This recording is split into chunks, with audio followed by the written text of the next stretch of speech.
ഇന്നത്തെ വീഡിയോയിൽ നമ്മളൊരു പ്രധാനപ്പെട്ട കാര്യം തന്നെയാണ് ഡിസ്കസ് ചെയ്യാൻ പോകുന്നത്. എന്നാൽ ചിലർക്കെങ്കിലും തോന്നും ഇത് ഇങ്ങനെ ഒരു ടോപ്പിക് ഉണ്ടോ, ഇങ്ങനെ ശരിക്കും ഒരു സംഭവം ഉണ്ടോ എന്നൊക്കെ ചിലർക്ക് തോന്നും. പക്ഷേ ഇത് വളരെ പ്രധാനപ്പെട്ട ഒരു കാര്യമാണ്. നമ്മൾ ശ്രദ്ധിക്കുന്നില്ല എന്നുണ്ടെങ്കിൽ ഒരു വലിയൊരു ആപത്ത് തന്നെ വന്നേക്കാം.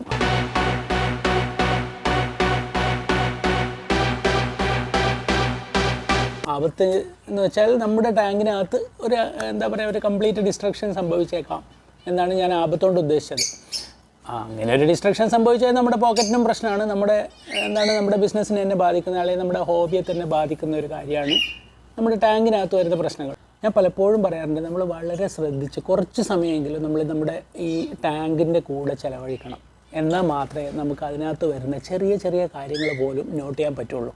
ചില സമയങ്ങളിൽ നമ്മൾ നോക്കിക്കഴിഞ്ഞാൽ, നമ്മൾ ദൂരെ നിന്ന് ജസ്റ്റ് നോക്കി ഒന്ന് ഫുഡ് ഇട്ട് കൊടുത്ത് പോവുകയാണെങ്കിൽ നമുക്കൊന്നും മനസ്സിലാവില്ല. ഓക്കെ, ടാങ്ക് ഫൈൻ, മത്സ്യങ്ങളൊക്കെ വരുന്നുണ്ട്, ഫുഡ് കഴിക്കുന്നുണ്ട്, പോകുന്നുണ്ട്, എല്ലാം നന്നായിട്ട് സ്വിം ചെയ്യുന്നുണ്ട്. ഒന്നിങ്ങനെ ഒന്ന് ഓടിച്ച് നോക്കും, വേറെ കുഴപ്പമൊന്നുമില്ല, ഓക്കെ, അടുത്ത ടാങ്ക്. അങ്ങനെ ഓരോ ടാങ്കായിട്ട് നോക്കിയിട്ട് പോകും. എന്നാൽ നമ്മൾ ശരിക്കും ഫുഡ് കൊടുക്കാൻ പോകുന്നതിന് മുമ്പ് തന്നെ ഒന്ന് ജസ്റ്റ് എല്ലാ ടാങ്കും ഒന്ന് ഓടിച്ച് നോക്കണം. എങ്ങനെയാണ് ഈ ഫിഷുകളുടെ ബിഹേവിയർ എന്നുള്ളത് നമ്മളൊന്ന് നോക്കുന്നത് വളരെ നല്ലതാണ്.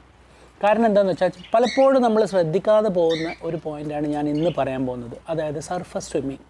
സർഫസ് സ്വിമ്മിംഗ് എന്ന് പറഞ്ഞാൽ മത്സ്യങ്ങളെല്ലാം ഉപരിതലത്തിൽ മാത്രം, അതിൻ്റെ ടോപ്പിൽ മാത്രം നീന്തി കളിക്കുന്നതായിട്ട് കാണാം. ചില മത്സ്യങ്ങൾ ഇങ്ങനെ എയർ പിടിക്കുന്നത് പോലുള്ളൊരു ഫീലിങ്ങും നമുക്ക് നോക്കിയാൽ മനസ്സിലാവും.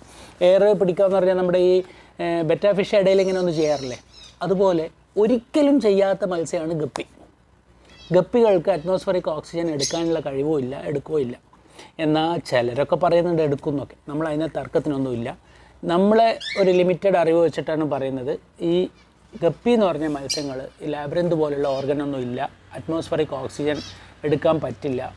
അതുകൊണ്ട് ഇൻ കേസ് മത്സ്യങ്ങൾ അങ്ങനെ സർഫസിൽ ഉപരിതലത്തിൽ ഇങ്ങനെ വന്ന് നിന്നിങ്ങനെ തല ഇങ്ങനെ മേലോട്ടാക്കുന്നുണ്ടെങ്കിൽ എന്തോ വളരെ സീരിയസ് ആയ ഒരു പ്രശ്നം നമ്മുടെ ടാങ്കിനകത്തുണ്ട് എന്ന് വേണം നമ്മൾ അനുമാനിക്കാൻ. ആ പ്രശ്നം എന്താണെന്ന് നമ്മൾ തീർത്തേ പറ്റൂ. അതിപ്പോൾ നമ്മുടെ കയ്യിൽ ഇപ്പോൾ ഒരു 15 ഇതുപോലെ കുറേ ടാങ്കുകൾ ഉണ്ടെങ്കിൽ, ഒരു ടാങ്കിനകത്ത് ഈ പ്രശ്നം കാണുന്നുണ്ടെങ്കിൽ ബാക്കി എല്ലാ ടാങ്കുകളും നോക്കുക. വേറെ ഏതെങ്കിലും ടാങ്കിനകത്ത് ഈ പ്രശ്നമുണ്ടോ, ഇതൊരു കോമൺ റീസണിനാണോ വരുന്നത് എന്നുള്ളത് നോക്കുക. ഇനി അങ്ങനെ അല്ല എന്നുണ്ടെങ്കിൽ ഈ ഒരു ടാങ്കിനകത്ത് എന്തുകൊണ്ട് ഈ പ്രശ്നം വന്നു എന്നുള്ളത് അറിഞ്ഞിട്ട് മാത്രമേ നമ്മൾ അടുത്ത ടാങ്കിലേക്ക് പോകാൻ പാടുള്ളൂ.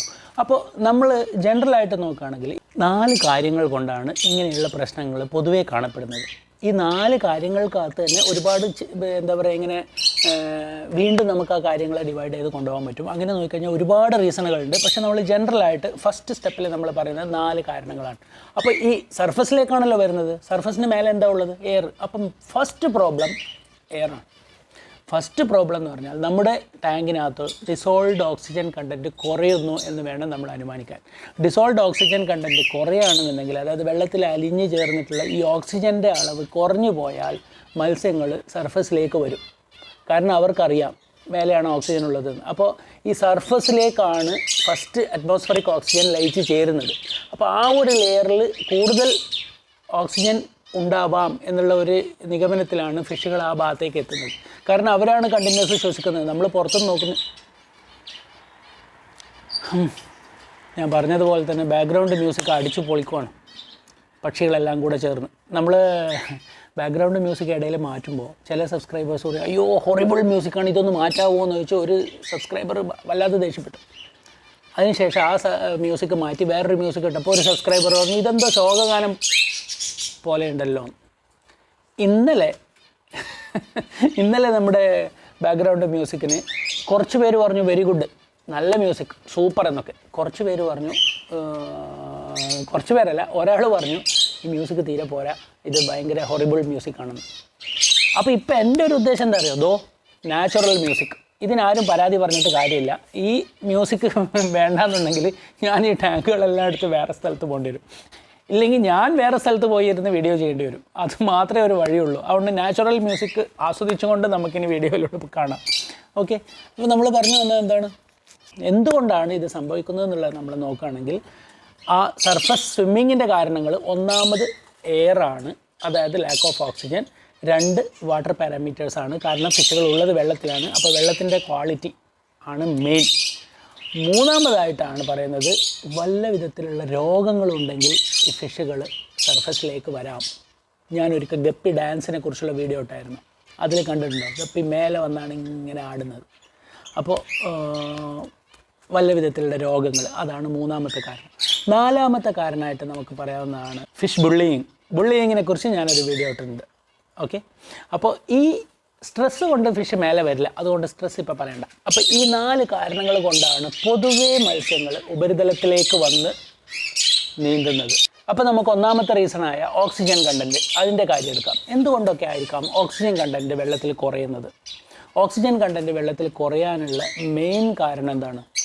നമ്മൾ വെള്ളത്തിൻ്റെ ക്വാണ്ടിറ്റി കുറയുന്നത് തന്നെയാണ്. നമ്മൾ ചെറിയ ടാങ്കിനകത്താണ് ഫിഷിനെ വളർത്തുന്നതെന്നുണ്ടെങ്കിൽ അവർക്ക് ആവശ്യത്തിനുള്ള ഓക്സിജൻ അതിനകത്ത് കിട്ടില്ല. അതുകൊണ്ടാണ് വെള്ളത്തിൻ്റെ ക്വാണ്ടിറ്റി എപ്പോഴും വളരെ ഇമ്പോർട്ടൻ്റ് ആണെന്ന് പറയുന്നത്. പിന്നെ ചിലരെങ്കിലും നാട്ടിൽ ഒരു തരത്തിലുള്ള ഓക്സിജൻ, അതായത് ഒരു തരത്തിലുള്ള എയർ പമ്പും ഉപയോഗിക്കാതെയാണ് ഗപ്പികളെ വളർത്തുന്നത്. ഇപ്പോൾ ഫ്രിഡ്ജ് ബോക്സിലാവട്ടെ, വേറെ എന്തെങ്കിലുമുള്ള ബോക്സിലാവട്ടെ, ഒരു തരത്തിലുള്ള എയർ പമ്പും, ഈവൻ എങ്ങനെ എയർ സ്റ്റോണോ സ്പോഞ്ച് ഫിൽറ്ററോ ഒന്നും കാണില്ല.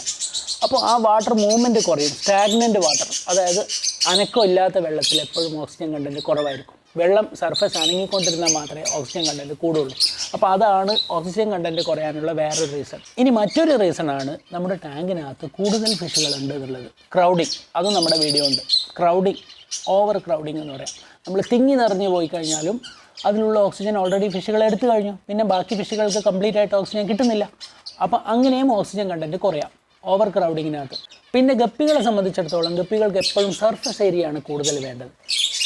ഈ നാരോവറായിട്ടുള്ള അക്വേറിയങ്ങളെക്കാളും വലിയ ഒരു പ്രതലം ഉണ്ടെന്നുണ്ടെങ്കിൽ ഗപ്പികൾ വളരെ ഹാപ്പി ആയിരിക്കും. അവർക്ക് ഒരുപാട് ഡെപ്ത് ആവശ്യമില്ല ടാങ്കിനകത്ത്. അപ്പോൾ സർഫസ് ഏരിയ വർദ്ധിപ്പിക്കുക എന്നുള്ളത് നമുക്ക് ഓക്സിജൻ കണ്ടൻറ്റ് ഇൻക്രീസ് ചെയ്യാനുള്ള ഒരു മാർഗ്ഗമാണ്. സർഫസ് ഏരിയ കൂട്ടി കൊണ്ടുവന്നു കഴിഞ്ഞാൽ, അതായത് വലിയ വീതിയുള്ള ടാങ്കുകളാണ് ഉപയോഗിക്കുന്നതെന്നുണ്ടെങ്കിൽ നമുക്ക് ഒരുപാട് ഓക്സിജൻ കണ്ടൻറ്റ് വെള്ളത്തിൽ ലയിച്ച് ചേരാനുള്ള ചാൻസസ് ഉണ്ട്.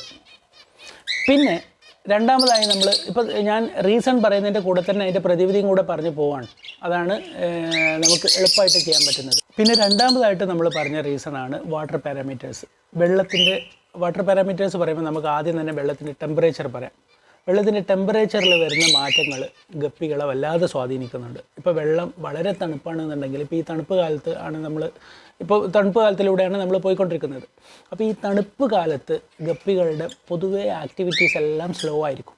തണുപ്പ് കാലത്ത് എങ്ങനെയാണ് ഈ ഗപ്പികളെ പരിചരിക്കുന്നത് എന്നുള്ളത് ഞാനൊരു വീഡിയോ ചെയ്തിട്ടുണ്ട്, അതൊന്ന് കാണാൻ ശ്രമിക്കുക. അതിനകത്ത് നമ്മൾ അതിൻ്റെ പ്രതിവിധികളും അതിൻ്റെ കറക്റ്റായിട്ടുള്ള പ്രതിവിധിയും അതിന് നമുക്ക് ചെയ്യാൻ പറ്റുന്ന പൊടിക്കൈകളും എല്ലാം ഞാൻ അതിനകത്ത് പ്രതിപാദിച്ചിട്ടുണ്ട്. അപ്പോൾ ഈ തണുപ്പ് ആണ് ഗപ്പികൾക്ക് ഉള്ള വേറൊരു പ്രശ്നം. ഈ സർഫസ് മൂവ്മെൻറ്റ് അല്ലാന്നുണ്ടെങ്കിൽ സർഫസ് സ്വിമ്മിങ് അല്ലെങ്കിൽ അതുപോലുള്ള കാര്യങ്ങളൊക്കെ ടെമ്പറേച്ചറുമായിട്ട് റിലേറ്റഡ് ആയിട്ട് കാണാറുണ്ട്. ടെമ്പറേച്ചർ കൂടുതലാണെങ്കിലും ടെമ്പറേച്ചർ കുറവാണെങ്കിലും ഗപ്പികളുടെ ബിഹേവിയറിൽ വളരെ വലിയ മാറ്റങ്ങൾ ഉണ്ടാവാറുണ്ട്. ചിലപ്പോൾ അവർ ഓവർ ആക്റ്റീവായിട്ടും ചിലപ്പോൾ അവർ തീരെ ആക്റ്റീവ് അല്ലാതായിട്ടും കാണാറുണ്ട്. ഇനി അടുത്ത ഒരു വാട്ടർ പാരാമീറ്റർ നമ്മൾ മെയിനായിട്ട് പറയുന്നത് pH ആണ്. 6.8 to 7.6 വരെ എന്നൊക്കെ പറയുമെങ്കിലും 7 ആണ് നല്ലത് ഗപ്പികൾക്ക് എപ്പോഴും ഉള്ളൊരു pH എന്ന് പറഞ്ഞാൽ. ആ വെള്ളത്തിൻ്റെ ആ ഒരു pH എപ്പോഴും നമ്മൾ ഒരു കോൺസ്റ്റൻ്റ് ആയിട്ട് നിർത്താനാണ് നമ്മൾ ശ്രമിക്കേണ്ടത്. ആ ഒരു സഡൻ ചേഞ്ച് വരാതെ നോക്കുക. ഇപ്പോൾ വാട്ടർ ചേഞ്ചൊക്കെ ചെയ്യുന്ന സമയത്ത് പെട്ടെന്ന് നമ്മൾ പുതിയൊരു വെള്ളം കംപ്ലീറ്റ് ആയിട്ടൊക്കെ നിറക്കുകയാണെന്നുണ്ടെങ്കിൽ എന്തായാലും pH ചേഞ്ച് ഉണ്ടാവാം. മഴവെള്ളം വീഴുന്നുണ്ടെങ്കിൽ pH ചേഞ്ച് ഉണ്ടാവാം. ഇങ്ങനെയുള്ള കാര്യങ്ങളൊക്കെ നമ്മൾ ശ്രദ്ധിക്കുക. pH-നെ കുറിച്ച് നമ്മൾ വളരെ വിശദമായിട്ട് തന്നെ പറഞ്ഞിട്ടുണ്ട് മുമ്പ്. ഓക്കെ, പിന്നെ നമ്മൾ ഈ വാട്ടർ പാരാമീറ്റേഴ്സിൽ പറയുന്ന പ്രധാന ഘടകങ്ങളാണ് അമോണിയ, നൈട്രേറ്റ്. അപ്പോൾ സ്പോഞ്ച് ഫിൽറ്റർ ഉണ്ട് എന്നുണ്ടെങ്കിൽ അതൊരു നല്ല സീഡഡ് സ്പോഞ്ച് ഫിൽറ്റർ ആണെന്നുണ്ടെങ്കിൽ അമോണിയയും നൈട്രൈറ്റും കുറവായിരിക്കും, അല്ലെങ്കിൽ ഉണ്ടാവില്ല. അത് ഈ നൈട്രോസോമോണാസും നൈട്രോബാക്ടറൊക്കെ അത് ശരിയാക്കി കളയും. അതായത് ബെനിഫിഷ്യൽ ബാക്ടീരിയാസ് സ്പോഞ്ച് ഫിൽറ്ററിനകത്തുള്ളത് കാരണം നമ്മൾക്ക് ബ്രീഡിംഗ് ടാങ്ക് ആയിരിക്കുമല്ലോ, അല്ലാന്നുണ്ടെങ്കിൽ ഒരു ഫ്രിഡ്ജ് ബോക്സോ അങ്ങനെയുള്ളതായിരിക്കുമല്ലോ, അതിനകത്ത് ആവശ്യത്തിന് ഒരു സ്പോഞ്ച് ഫിൽറ്റർ മതി. ഇപ്പോൾ 2 ആണെങ്കിലും കുഴപ്പമില്ല, 2 സ്പോഞ്ച് ഫിൽറ്റർ ആണെങ്കിലും വളരെ നല്ലതാണ്. അപ്പോൾ അങ്ങനെയുള്ള കാര്യങ്ങൾ നമുക്ക് വലിയ പ്രശ്നങ്ങൾ കാണില്ല. എന്നാൽ നൈട്രേറ്റ് കണ്ടൻറ്റ് ഉണ്ടാവാം, അതും ഒരു പരിധിക്ക് മേലെ പോയാൽ ദോഷം തന്നെയാണ്. നൈട്രേറ്റ് കണ്ടൻറ്റ് എങ്ങനെയാണ് കുറക്കേണ്ടതെന്നുള്ളത് ഞാൻ പലതവണ പറഞ്ഞതാണ്. നൈട്രേറ്റ് കണ്ടൻറ്റ് കുറക്കുന്നതാണ് വാട്ടർ ചേഞ്ച് നമ്മളൊരു at least 30% in every 3 days or 4 days നമ്മൾ ചെയ്യുകയാണെന്നുണ്ടെങ്കിൽ നൈട്രേറ്റ് കണ്ടൻറ്റ് കുറഞ്ഞു കിട്ടും, ഗപ്പികൾക്ക് പ്രശ്നം കാണില്ല.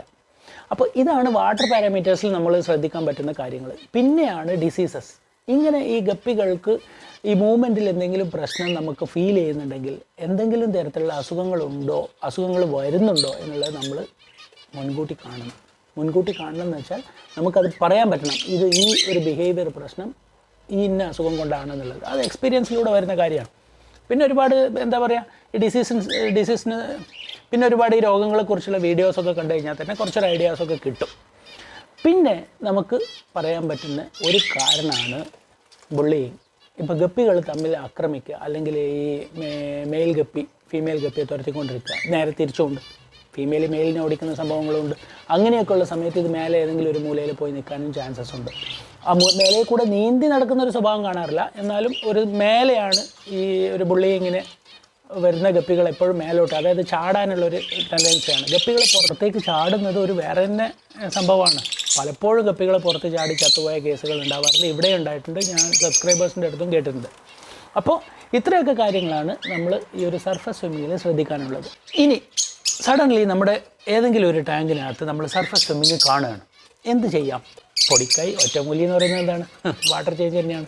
50% വാട്ടർ ചേഞ്ച് ചെയ്യുക, കല്ലുപ്പിടുക, എന്നിട്ട് വാച്ച് ചെയ്യുക.